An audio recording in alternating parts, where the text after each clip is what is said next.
Chapter 12. They didn't speak much during the afternoon drive, and they didn't stop to pick up any hitches either.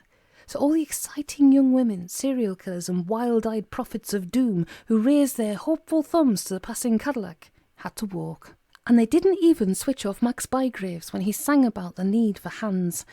Cornelius and Tuppe were troubled. They perked up a bit when they finally reached the car park before the North Ameshed Holiday Inn door. My, Tuppe craned up his head to the mighty hotel. And isn't that tall, even from where I'm sitting? Cornelius observed that of the 27 windows on the first floor, 8 were open with their blinds up, 8 were closed with their blinds down, 9 were closed with their blinds up. 1 was open with its blind down, and 1 was closed, had its blind halfway up and the light on. 2 8s, 1 9 and 2 1s, or a pair of 8s and 9 and a pair of aces. The last poke hand dealt to Wild Bill Hickok just before he was shot in the back by Jack McCall in Deadwood City, South Dakota. "Now, in a place like this," Tuppe began, "there's bound to be a heavy metal band breaking up the room. 2 lovers registered under the name of Smith, a spy with a roll of microfilm." "Let's book in," said Cornelius. "Can we use false names? I've always wanted to do that." "You can. I have to use my own. Mr. Kobold's money in the morning, remember?" "Quite so." Cornelius parked the car and let Tuppe make the roof go up, down and up again several times. "Thanks," said Tuppe. "I did enjoy that." There is something strangely comforting about a Holiday Inn. No matter which part of the world you might be travelling in, if you enter a Holiday Inn, you can always be assured of 2 things. 1, that it will be exactly the same as every other, and 2, that status quo have stayed in it. Coincidentally, status quo were just leaving this one as Tuppe and Cornelius entered it. "Hi, Tuppe," called the drummer. "How's it going?" "Fine. Anniversary tour." As ever, status quo left the building. "You actually know the Quo?" Cornelius was impressed. "Of course. I've travelled. I told you." "What's the drummer's name, then?" "Search me," said Tuppe. Cornelius announced himself to a desk clerk who wore a badge saying, "Hello, my name is Danny." Danny confirmed that a room had already been booked, and soon a porter, who wore a badge saying, "Hello, my name is Peter," conveyed the rucksack of Mr. Cornelius Murphy and his companion, Mr. Howard Hughes, up to their room. Cornelius tipped the porter. "Could I have a receipt for that, please, Peter?" he asked. Peter did not reply. Now, a Holiday Inn room is a Holiday Inn room. It's always very clean. It has twin beds, a little writing table and chair, a television set with all kinds of channels, and a Bible written by someone called Gideon.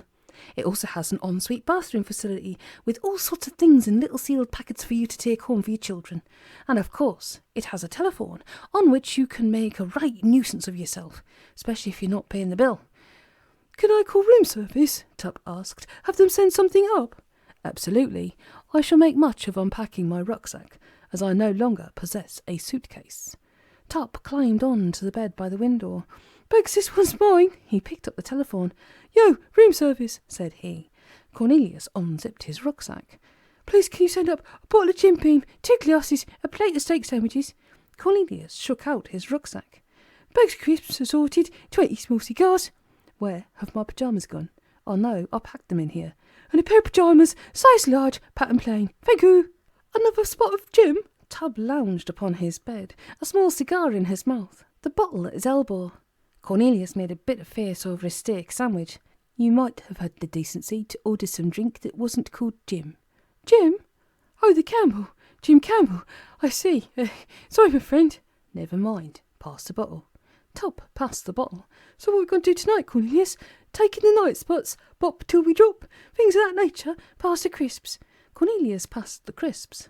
"I'm going to sit here on my bed, clad in these very large pyjamas, study the daddy's copy of Rune, sift through the letters and bills and whatnot to see if I can make any sense of it all." "Sounds rather dull." "Tuppe, please help yourself to what cash you'll think you'll need. Go forth and bop till you drop. But," Cornelius held up a cautionary finger, "do not return here at 3 in the morning with a bunch of newfound friends who are looking to party." "What if there's only 2 newfound friends, and they're both young and female?" "Then phone up from reception and give me time to comb my hair and hide my pyjamas." Cornelius waved off his companion, put the "Do Not Disturb" sign on the door, made a vain attempt to tidy up the room, which was already looking like a heavy metal combat zone, and took himself off for a shower. Later, he donned the vast pyjamas, switched on the television for a bit of background, and settled down on the bed with the half-bottle of Jim Beam and the Book of Ultimate Truths. I have penned many profound words on the subject of inanimate objects. A good many of these words have been produced through the aid of biro. During the course of a single year, I will use upwards of 1,000 biros, yet I've never actually worn one out. Why should this be? My studies lead me to the conclusion that the biro, as with many other forms of inanimate object, hates its role in life. The biro is by nature a celibate creature, which resents spilling its virile essence upon paper. I do not arrive at this conclusion lightly, but through years of painstaking research and at no small cost to my health. My findings may be summed up thus. The biro does not serve man willingly. The biro is a wily beast, which, if given the least opportunity to make good its escape, will do so. 2 simple experiments with biros. Purchase 15 biros. Hold them tightly all the way home to prevent escape. Place 5 in the pencil pot in the kitchen, 5 in the decorative mug next to a telephone in the hall, 5 in a jar in your writing desk. Pointedly ignore the biros and allow 1 week to pass. Try and find a biro. Bend down and tie your shoelace. Try and find a biro. Suicidal tendencies amongst bondage biros. Many attempts have been made to tame the biro, or at least bring it to heel. All have been doomed to failure. One inspired notion was the creation of a biro which was worn on a thong about the neck clipped into a plastic harness. This unnatural practice is rarely seen today. The severe psychological damage inflicted upon the captive biros led them to tear themselves from their shackles and plunge into toilet bowls, become suicidally entangled about the gear sticks of fast-moving motor cars, or wrap themselves around handlebars. It is also understood that these biros were capable of telepathically transmitting their cries for release to companions of their tormentors, with the result that these would remark, for no logical reason, "You look a right prat with that thing hanging round your neck. Throw it away." "Parker! Gone, milady." There exists a school of thought that an expensive biro, wrought from gold or silver and branded with the potential owner's name, will become a cherished possession. Perhaps the principle is that if the owner loves the biro will return the affection and become a loyal companion. Sadly, no. In fact, due to the precious metals employed in the manufacture of these items, they are truly a cut above the average when it comes to evasiveness. These biros are more popularly given as Christmas presents, but exalted to be the man who can use such a creation to pen a thank-you note come Boxing Day. Most potential owners will spend the morning emptying dustbins and uncrumpling wrapping paper in the vain hope of unearthing the cherished possession to be. I contend that such biros employ an advanced form of camouflage, also that they are capable of dematerialization. It is to be observed that many such biros arrive in hermetically sealed gift boxes, which are right blighter to get open. These boxes ensure that the biros remain safely entrapped whilst at the shop, but caveat emptor, once you're home with them, you're on your own. The Irish maintain that there exists somewhere upon the planet a treasure trove of Croatian magnitude, where these gold and silver fellows hobnob with single earrings beyond number, and 1,000,000 gemstones from engagement rings. It is situated at the end of a rainbow, or so I've been led to understand. Homicidal biros. Man has never been slow to mould the world to his whim, but in doing so he has conceived many a dangerous folly.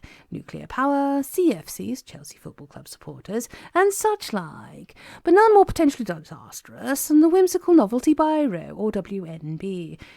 This is, to all intents and purposes, a normal biro, but affixed to it is the head of some currently marketable character.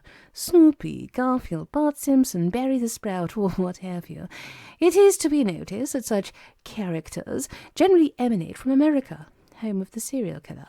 The victim to be purchases or is given the WMB and places it unsuspectingly in the top pocket of his or her jacket, with the humorous head protruding. Then at some time during the day, he or she has cause to turn their head sharply to the left or attempt to take off the jacket. Either way, the result is inevitably the same, a severed jugular. And does the government insist that health warnings be printed upon WNBs? Does it echoes like? The needless slaughter has been going on for more than a century, but the conspiracy of silence prevails to this day. Note this, it is a significant fact that all the victims of the so-called Jack the Ripper murders died within walking distance of the East London Patent Pen Works. This factory specialised in the manufacture of dip pens capped with silver facsimiles of Queen Victoria's crowned head. Only one such pen survives, and it's kept under lock and key in Scotland Yard's Black Museum. It was found at the bedside of Mary Kelly, the last of Jack's victims. Before concluding this section, it's worth drawing the reader's attention to the so-called suicide by harakiri of the Japanese writer Yukio Mishima. He wrote with a biro. He that liveth by the sword shall perish by the sword. The pen is mightier than the sword. Enough said. The mystery biro.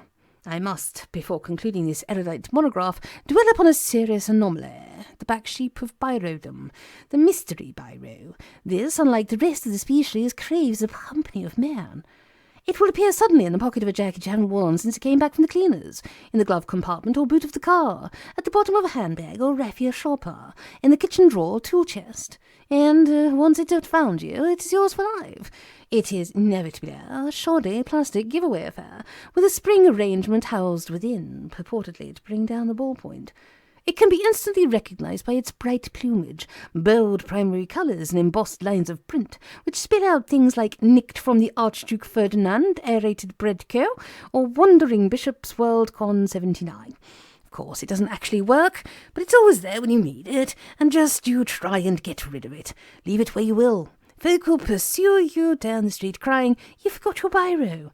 The mystery biro has come to stay.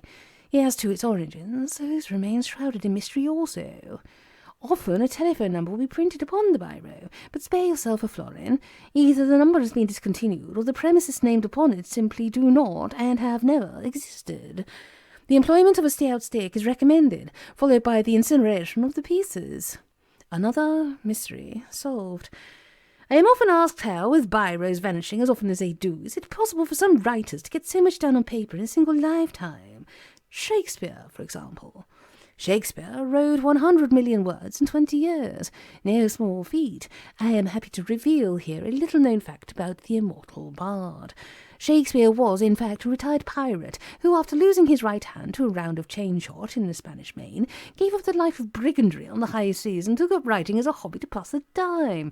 Intimates knew him as Stumpy Will and remarked upon the craftsmanship and lifelike nature of his carved elm prosthesis. The forefinger of this was capped with a golden nib. It's said that the impossibly prolific master of horror, Stephen King, has a biro surgically grafted to his right hand. Others, other than myself, of course, whisper that Terry Pratchett is half man, half biro. Think on. The Book of Ultimate Truths, Hugo Rune. Cornelius closed the book without comment. The television was going hiss, and the tall boy looked at his watch. Nearly 3 a.m. That seemed a bit sudden. He took up the remote controller and did the ever-popular channel hop. "Don't mess with this guy," said an on-screen extra. "He knows karate." "Guns with a sickle," replied Mr. Elvis Presley. "Seen it," said Cornelius, 23 times. Hop. "Very, but with the head of a fish," said a man in an anorak. "Up on the hill and it ate my dog. Brint." Hop.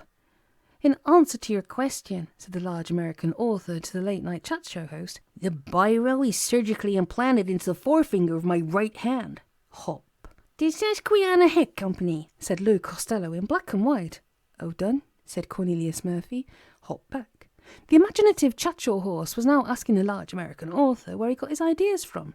The author seemed somewhat stumped for a reply to such an unusual and imaginative question, and stared into the camera as if in search of inspiration, and then a huge smile formed on his face. As Cornelius looked on, the author's features appeared to swim, the hair faded, heavy jowls formed, and blue, piercing eyes glittered beneath a great, beetling brow. The eyes gazed out from the screen. "Any other questions?" asked Hugo Rune. There was silence, on-screen and off. Cornelius caught his breath. "What about you, Mr. Murphy?" asked Hugo Rune. "Nothing you'd like to ask?" Cornelius clutched at his hair. "What?" went he. "Good question." Rune nodded his shaven dome of a head. "If you knew the what, then you would learn the why, and if you knew the why, then you should soon know the who." The bedside telephone began to ring. Cornelius snatched it up. "Who?" "Tuppe," answered Tuppe. "I've got a pair of new friends with me, female ones. I don't like the look of your one much, though." Cornelius slammed down the phone. "Mr. Rune. Mr. Hugo Rune." The big face filled the screen. "Find the papers, find the map, find me." "Who has the papers, do you know?"